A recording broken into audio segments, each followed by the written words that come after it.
आपके अपने YouTube channel Hrithik study zone में स्वागत है। आज हम फिर से इस वीडियो में क्लास 10th का कौन सा क्लास है, क्लास 10th का मैथ, सब्जेक्ट मैथ, और लेक्चर नंबर मेरा कौन सा है, तो लेक्चर नंबर मेरा दूसरा है।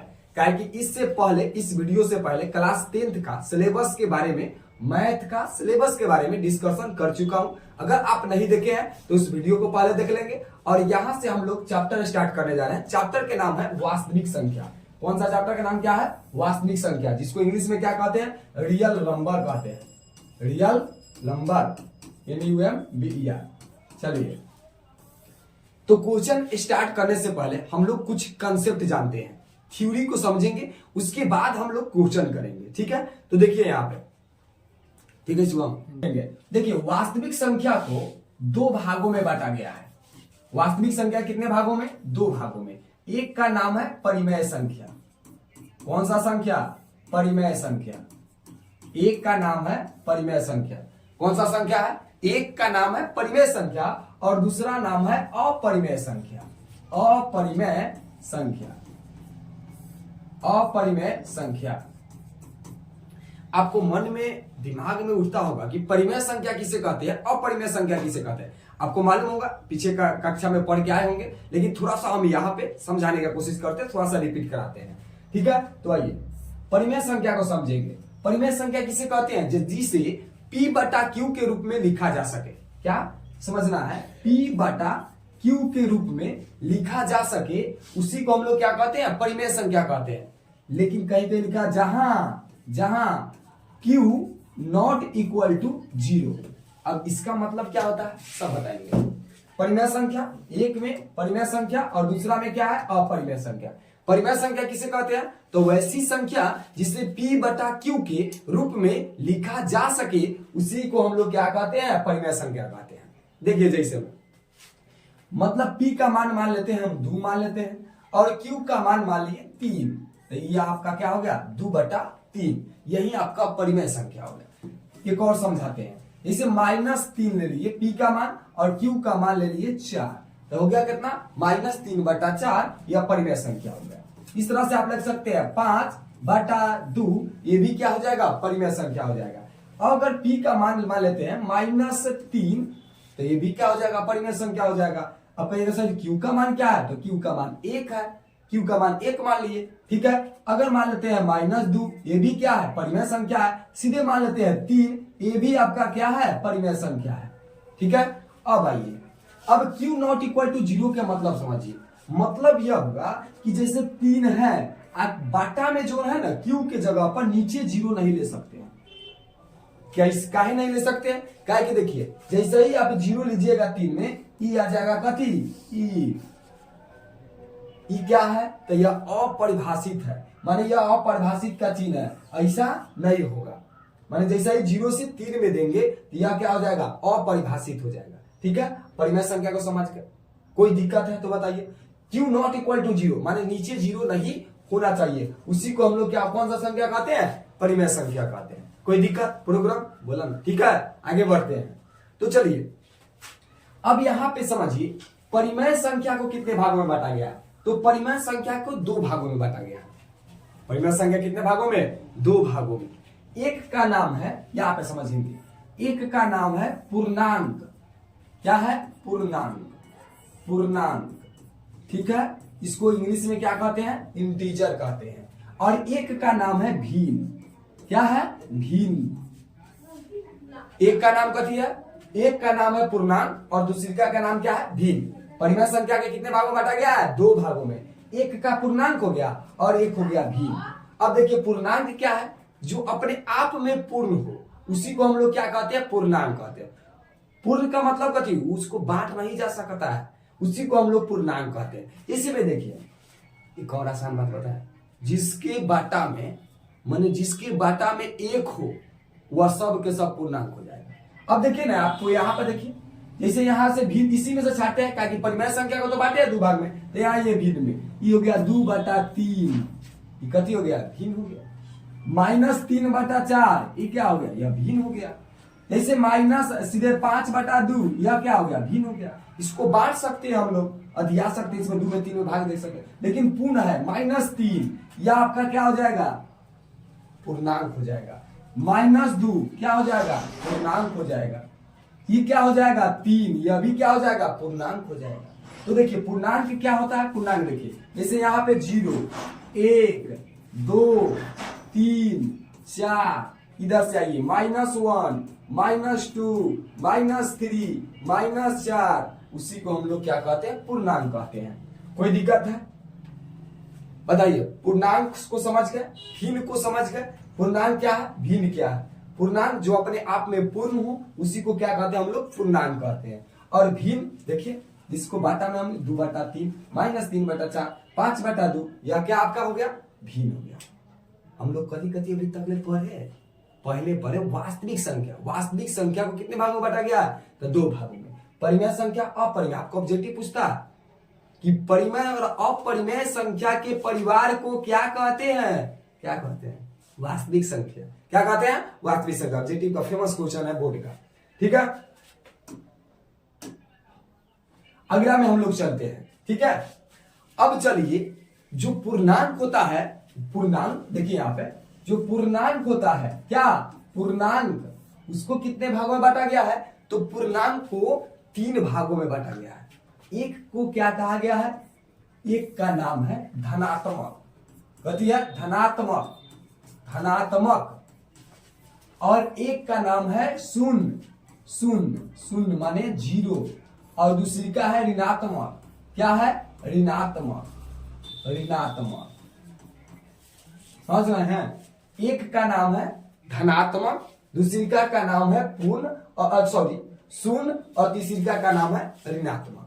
पूर्णांक को कितने भागों में, 3 भागों में। अब धनात्मक कौन कौन, तो धनात्मक माने पॉजिटिव वाला जितना होगा वह सब धनात्मक।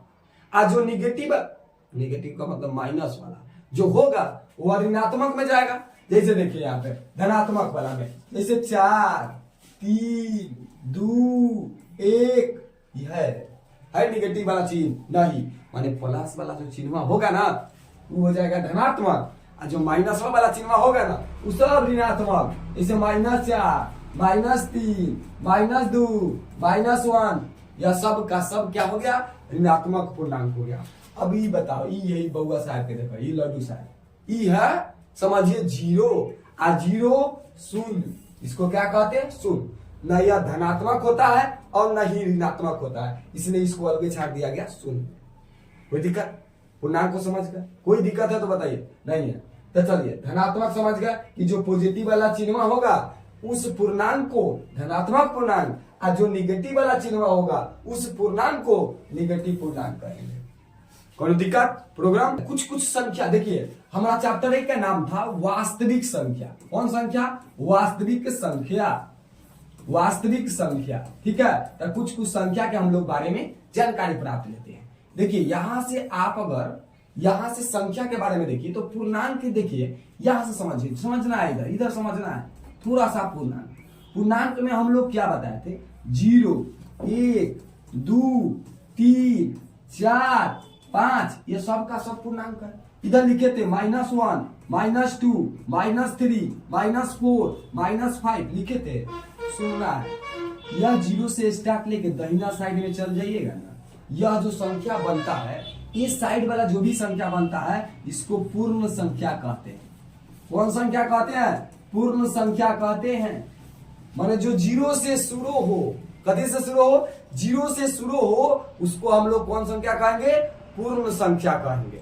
कौन संख्या, पूर्ण संख्या। और जो 1 से शुरू हो, कौन से, 1 से शुरू हो, उसको हम लोग क्या कहेंगे, प्राकृत संख्या कहेंगे। अब बोर्ड एग्जाम में पूछा था कि सबसे छोटा प्राकृत संख्या कौन है, दिया था ऑप्शन में 0, 1, 2, लड़का मार के यहाँ 0 है। 0 जो है वह 1 से पहले आ रहा है 0, तो 0 मतलब पूर्ण संख्या, 1 से स्टार्ट हो रहा है वह जो संख्या प्राकृत संख्या, तो सबसे छोटा प्राकृत संख्या कौन, 1 होगा। कोई दिक्कत नहीं है। और सबसे छोटा पूर्ण संख्या कौन होगा, 0 होगा। ठीक है, तो आगे हम लोग कुछ संख्या के बारे में जानते हैं। तो चलिए थोड़ा सा आइए हम सम संख्या के बारे में जान लेते हैं। सम संख्या, सम संख्या देखिए सम संख्या क्या है, वैसी संख्या जो 2 से पूरा पूरा विभाज हो, पूरा पूरा का मतलब शेष शेष ना बचे, उसको क्या कहते हैं, सम संख्या कहते हैं। जैसे आपका क्या हो जाएगा 2, 4, 6, 8, 10, 12, 14, यह जो है आपका डॉट डॉट डॉट, यह जब सभी संख्या क्या होगा, सम संख्या होगा। तो चलिए विषम संख्या को जान लेते हैं, और नंबर को विषम संख्या।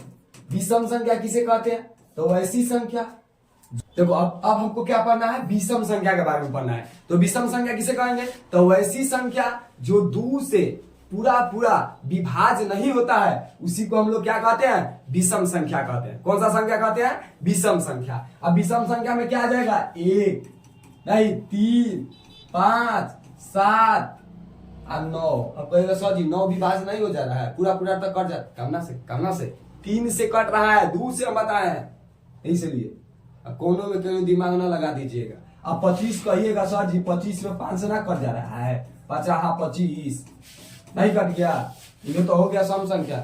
देखो 2 से नहीं कटना चाहिए, कोई संख्या से कटो उसका क्या मतलब है, 2 से नहीं कटना चाहिए, बाद बाकी कोई भी संख्या से कटा इतना उससे हमको मतलब नहीं है। तो सम संख्या का परिभाषा समझ गए, कोई दिक्कत है तो बताइए। 11 डॉट डॉट डॉट। अब हम लोगों को चलना है विषम संख्या के बाद हमको पढ़ना है कौन सा संख्या, अभाज्य संख्या। कौन संख्या, अभाज्य संख्या। तो अभाज्य संख्या किसे कहते हैं, ध्यान देंगे।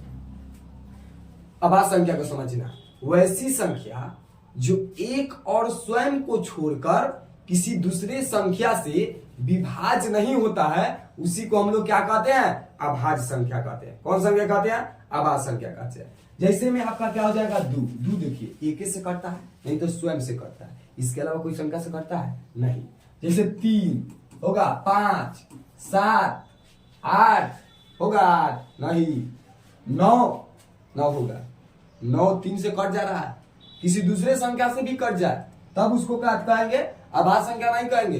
किसी से नहीं कटे और स्वयं को छोड़कर किसी दूसरे संख्या से नहीं कटे, ठीक है, तो आ जाएगा 11, 13 हो जाएगा, 15 भी नहीं होगा, 14 भी नहीं होगा, 16 भी नहीं होगा, 17 भी होगा, 21 नहीं होगा ना, 20 होगा, 19 हो सकता है, होगा कि ना होगा, 19 होगा, 23 हो सकता है। यह सब पूछता है आपके एग्जाम में कि निम्नलिखित में कौन अभाज्य संख्या है, ठीक है ना। अब चलिए, अब हमको पढ़ना है कौन संख्या, भाज्य संख्या। कौन संख्या पढ़ना है, भाज्य संख्या पढ़ना है। तो भाज्य संख्या किसे कहते हैं, तो वैसी संख्या जो एक और स्वयं को छोड़कर किसी दूसरे संख्या से कट जाए, उसी को हम लोग क्या कहते हैं, अभाज्य संख्या कहते हैं। कौन संख्या, अभाज्य संख्या। जैसे आपका हो जाएगा 4 के बाद 5 होगा, नहीं 6, 8, 9, 10, 12, 14, 15, 16 dot dot dot dot dot, बहुत सारे हो जाएगा। जो किसी दूसरे संख्या से कट जाए उसी को हम लोग क्या कहते हैं, भाज्य संख्या कहते हैं। माने भाज्य संख्या का मतलब समझिए, वैसी संख्या जो एक और स्वयं को छोड़कर किसी दूसरे संख्या से कट जाए उसको क्या कहेंगे, भाज्य संख्या। आज जो एक दूसरे से नहीं कटे दूसरे संख्या से, उसको क्या कहेंगे, अभाज्य संख्या कहेंगे, ठीक है। अब ध्यान दीजिएगा, सबसे छोटी अभाज्य संख्या पूछेगा, तो सबसे छोटी अभाज्य संख्या कौन है, 2, और सबसे छोटी भाज्य संख्या कौन है, तो 4। सबसे छोटी अभाज्य संख्या 2 और सबसे छोटी अभाज्य संख्या कौन हो गया, 2, और सबसे छोटी भाज्य संख्या कौन हो गया, 4। एगो क्वेश्चन पूछा था कि सबसे छोटी अभाज्य और सबसे छोटी भाज्य संख्या का गुणनफल कितना होगा, बताइए। गुणनफल का मतलब गुना कितना होगा। एग्जाम में पूछा था कि वैसा संख्या बताइए जो सम संख्या भी हो और अभाज्य संख्या भी हो, कौन हो जाएगा, 2। इसी तरह से आपसे क्वेश्चन पूछता है ऑब्जेक्टिव में बहुत अच्छा तरीके से। अगर आप मैथ का बादशाह बनना चाहते हैं, मैथ को कंप्लीट तैयारी करना चाहते हैं, तो हमारे YouTube channel Hrithik study zone से जुड़कर आप 2025 का एग्जाम का तैयारी कर सकते हैं, ठीक है। तो आगे हम लोग चलते हैं। अगर यह वीडियो आपको अच्छा लगता है तो जल्दी सब्सक्राइब कर दीजिए और लाइक कर दीजिए, अपने दोस्तों के बीच भी शेयर कर दीजिए, ठीक है। तो आइए यहाँ पे अगला में हम लोग चलते हैं। अब हम लोगों का पढ़ना है, अब देखिए आपको संख्या के बारे में टोटल हम लोग जान चुके हैं। अब हम लोग आते हैं आपके चैप्टर का सबसे पहला टॉपिक, यूक्लिड विभाजन प्रमेयिका। थोड़ा सा बंद करो सुन। देखिए यूक्लिड विभाजन प्रमेयिका जो आपके क्लास 10th का मैथ का पहला चैप्टर में यही पढ़ना है कि यूक्लिड विभाजन प्रमेयिका के बारे में। तो चलिए स्टार्ट करते हैं। तो तैयार है, रेडी है? चलिए यहां पर देखिए बउआ वाला कंसेप्ट है। ये बउआ वाला, जी सर जी बउआ वाला है। देखिए यहाँ पे इसको मानिए ये को संख्या है 9। एगो हम अपना मन से कोई संख्या ले लिए 9, तो मन करे जो अति मन ले सकते हैं। इस संख्या से किसी संख्या में हम, इस संख्या 9 है और 9 में 2 से भाग देते हैं, तब बताइए 2 चौका 8 होगा ना होगा? शेष कितना आया? 1। अब आप याद कीजिए, पढ़ रहे थे तीसरा चौथा में, तो आपको याद था कि इसको कहते हैं सर जी हम लोग भाज। हाँ भाज कहते हैं कि ना कहते हैं? इसको क्या कहते हैं? भाजक। हाँ सर जी कहते हैं। इसको क्या कहते हैं? भागफल। ठीक है। और इसको हम लोग क्या कहते थे? शेषफल। थोड़ा सा ध्यान देना है, यह जो 9 जो है 9, ये हम क्या लिख सकते हैं? 2 गुने, आप समझना है इस दुआ के गुना किए 4 से। चलिए सर जी 4 से। और शेषफल कितना आया? 1 आया सर जी, जोड़ देते हैं, यह 9 के बराबर हो गया। 4 दूना 8, 8 गो 1 9 को हुआ कि ना हुआ? यहां पर थोड़ा सा यहां पर आइए, आपको बताते हैं। अब आइए यहां पे, तो इस 9 जो है यहां पर देखिए, यहां पे समझना है, यह जो आपका 9 दिखाई दिया, यह कथी था? हमारा भाज था। तो चलिए भाज आ गया, ठीक है, भाज। और 2 हमारा क्या था? भाजक। तो चलिए भाजक लिख दिए, और भाजक। और गुना का चिन्ह है, साइन है, गुना का लगा दिए। और ई क्या है? भागफल। तो चलिए सर जी भागफल। देखो राजा जी यहां पर आइए, अब शेषफल को क्या कर रहे थे? जोड़ रहे थे, तो शेषफल आ गया। एक फॉर्मूला निकल गया, भाज बराबर भाजक गुने भागफल जोड़ शेष। और इसी को तो हम लोग क्या कहते हैं? यूक्लिड विभाजन प्रमेयिका कहते हैं। बताइए बउआ वाला था कि ना था? तो इसी फॉर्मूला को उन्होंने सजा दिया, और इसी को हम लोग क्या कह दिए? यूक्लिड विभाजन प्रमेयिका कह दिए। थोड़ा सा ध्यान देंगे, एक और उदाहरण के तौर पर आपको समझाते हैं। मान लेते हैं, देखना है कौन? यहां पर इसको आइए इधर, थोड़ा सा इधर आप लोग आइए। यहां पर एक संख्या लेते हैं, मतलब यह मान लीजिए हम लेते हैं 17 लिए। ये जो 17 है उसको हम लेते चलेंगे, ए बराबर ले लेते हैं 17। ठीक है, ए बराबर हम लोग ले लिए 17। अब इसमें हम भाग दे रहे हैं, चलिए 3 से, मतलब v बराबर कितना हो गया? 3। चलिए 3। अब हम लोग कटाते हैं, 5 तिहाई 15। तो चलिए 15। ई हो गया 2 शेषफल। अब इसको ले लेते हैं, Q का माना गया 5। R ले लेते हैं, R बराबर 2। अब बताइए इसको क्या कहते? भाज। इसको क्या कहते? भाजक। और इसको क्या कहते? भागफल। और इसको क्या कहते? शेषफल। हमारा फॉर्मूला निकला था कि भाज बराबर क्या? भाज बराबर भाजक गुने भागफल। और जोड़ कथी निकला था? शेषफल। बोलिए कोई प्रोग्राम? इतनी सुख, कोई दिक्कत है? नहीं है। आ गया भाज बराबर भाजक गुने भागफल जोड़ शेषफल। अब बताइए बिचुआ जो है 17 हुआ है, 17 है, और 17 को हम लोग क्या माने हैं? ए माने हैं। इस जगह यहाँ पर ए लिख देते हैं, लिख दिए। अब बताइए भाजक मतलब 3 है, अब भाजक 3 क्या माने हैं? बी माने हैं, लिख दिए बी। साहब हम 0 से उठा है मैथ, हमारे साथ रह गया था, समझ जाइए मैथ का जादूगर हो जाइएगा। यहां से चलिए, और भागफल है, भागफल को हम लोग क्या लिए हैं? क्यू, तो ले लेते हैं क्यू। अब चलिए शेषफल है, शेषफल को बताइए 2 आया है, और 2 को हम लोग क्या माने हैं? आर, तो आर ले लिए। अब समझना है, यहां से फॉर्मूला निकल गया, ए बराबर बी क्यू प्लस आर। इसी को हम लोग क्या कहते हैं, यूक्लिड विभाजन एल्गोरिथम कहते हैं। लेकिन आपका एगो शर्त रहता है। क्या शर्त है सर जी? जहां रहता है, जहां देखो यहां पर जो आर का वैल्यू है, आर का वैल्यू वह 0 से 12 या 0 के बराबर, ये चिन्ह लग रहा है, बराबर के चिन्ह है कि आर का मान जो होगा वह हमेशा 0 से क्या होगा, 12 होगा, और नहीं तो 0 के बराबर होगा।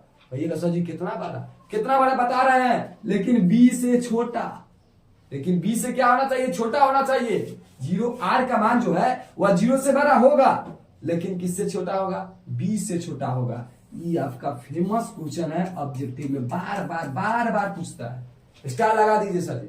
ऑब्जेक्टिव 50 में 50 आपका सही हो जाएगा, किसी भी बोर्ड का हो, बिहार बोर्ड हो, झारखंड बोर्ड हो, जितना आपको ऑब्जेक्टिव पूछता होगा आपके राज्य में, Bihar board, Jharkhand board, UP board, Madhya Pradesh, सब का सब आपको मैथ का कंप्लीट हम कराएंगे इस चैनल पर। समझ गया? तो इसलिए आप इस चैनल को लाइक और सब्सक्राइब कर दीजिए और अपने दोस्तों के बीच शेयर कर दीजिए। बताइए आप समझ गए कि आपको बताइए। अब इनका जो प्रयोग हुआ यूक्लिड विभाजन परिमेयिका का, कौन चीज निकालने के लिए, तो इनका प्रयोग जो है मसा निकालने के लिए किया गया।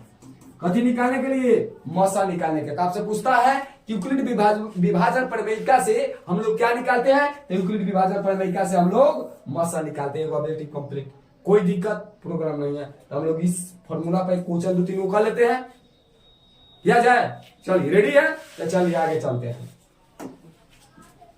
यहां पर एक क्वेश्चन लेते हैं सर जी। क्वेश्चन आपका दिया हुआ है, यदि ए बराबर 72, बी बराबर 9 और आर बराबर 9, आर बराबर 0 हो तो क्यू का मान ज्ञात करे। मान ज्ञात करे। तो चलिए आते हैं, मान ज्ञात करते हैं। तो चलिए, आपका ए बराबर क्या दिया है, 72, बी बराबर क्या दिया है, 9 और आर बराबर 0, क्यू का मान क्या है, वाट। अभी तकले हम लोग एक ही फॉर्मूला पढ़े हैं, क्या होगा, तो ये फॉर्मूला पढ़े हैं, ए बराबर बी क्यू प्लस आर, ए बराबर बी क्यू प्लस आर। ए के जगह पर क्या दिया है, 72 रख लिए, बी के जगह पर बोलिए 9, क्यू के मान दिया है नहीं, तो उसको छेड़छाड़ नहीं करना है। इसको देवे नहीं किया है, तुम्हारा हाईले नहीं है, तो उसको छेड़छाड़ काला करिएगा नहीं, लतिया देगा। तो क्यू के क्यू रहने देते हैं। आर के मान कितना है, 0, तो 0 है, ले लीजिए सर जी। अब लेकर इधर आएंगे, 0 में से घटाएंगे, प्लस में इधर आएगा तो माइनस होगा। 72 में से 0 घटाएंगे, कोई फर्क पड़ेगा नहीं सर जी। ताइए 9 क्यू लिख सकते हैं। अब बताइए क्यू का मान निकालना हो, क्यू का मान तो 72 गुना में है, तो इधर आता था भागा में, बराबर क्यू 9 8 72, क्यू का मान बोलो 8। आ गया। आपको क्लास का फीलिंग लिया देंगे, हमारे ऑफलाइन में जो फीलिंग बच्चे को मिलता है उस तरह से यूट्यूब चैनल पर भी आपको फीलिंग ला देंगे, क्लास का ऑफलाइन का फीलिंग। चलिए हम लोग मिलते हैं अगला क्वेश्चन में। देखिए यहाँ पे निकल के आ गया सर जी, क्यू का मान कितना निकला हो, क्यू का मान निकल गया 8। कोई दिक्कत प्रोग्राम नहीं है। आप अगर नोट्स लेना चाहते हैं, मैथ का नोट्स, इस वीडियो का नोट्स, तो मेरे व्हाट्सएप नंबर जो है 85 218 56 958 पर आप क्या कर सकते हैं, कॉल ना मैसेज, क्या कर सकते हैं, मैसेज कर सकते हैं और आप नोट्स लिख सकते हैं। पूरा लेक्चर बाई लेक्चर मेरा 1 है, कल आपको लेक्चर 2 मिलेगा, मैंने इस वीडियो के बाद लेक्चर 2 मिलेगा, और इस तरह से आपको वीडियो मिलते रहेगा। तो आप इस व्हाट्सएप नंबर पर आप नोट हाई लिखकर आप मैसेज करते नोट्स के लिए भेज सकते हैं, मैथ का नोट्स आपको हम वहां से भेज सकते हैं। तो अगला क्वेश्चन में चला जाए। जी सर चला जाए। अगर आपको मजा आ रहा है पढ़ने में, अगर वीडियो अच्छा लग रहा है तो अपने दोस्तों के बीच शेयर कर दीजिएगा। तो चलिए अगला क्वेश्चन कौन लेते हैं। क्वेश्चन नंबर मेरा दूसरा है। क्वेश्चन दूसरा है, यदि ए बराबर 37, ए बराबर क्या है 37, और बी बराबर कितना है 4, और आर बराबर 1 है तो क्यू का मान ज्ञात करें। क्यू का मान ज्ञात करें। तो चलिए क्यू का मान ज्ञात करें। इस क्वेश्चन को आप सोल्व कीजिएगा और कमेंट में इस क्वेश्चन का आंसर बताइएगा, ठीक है। कमेंट में इस क्वेश्चन का आंसर बताना है। तो चलिए अगले नंबर क्वेश्चन पर करते हैं, क्वेश्चन नंबर तीसरा पर। तो चलिए क्वेश्चन हम तीसरा करते हैं, इसका आंसर आप कथी में बताना है, कमेंट में बताना है। तो चलिए क्वेश्चन नंबर तीसरा में आते हैं। यदि b बराबर 4 और q बराबर 5 दिया है और r बराबर आपका क्या है 1 है, तो a का मान ज्ञात करें, a का मान ज्ञात करें। तो चलिए हम ज्ञात करें, इसको सोल्व करते हैं। तो चलिए सोल्व करते हैं। अब बताइए a बराबर b का मान कितना दिया है 4, q का मान कितना दिया है 5, r का मान कितना दिया है 1।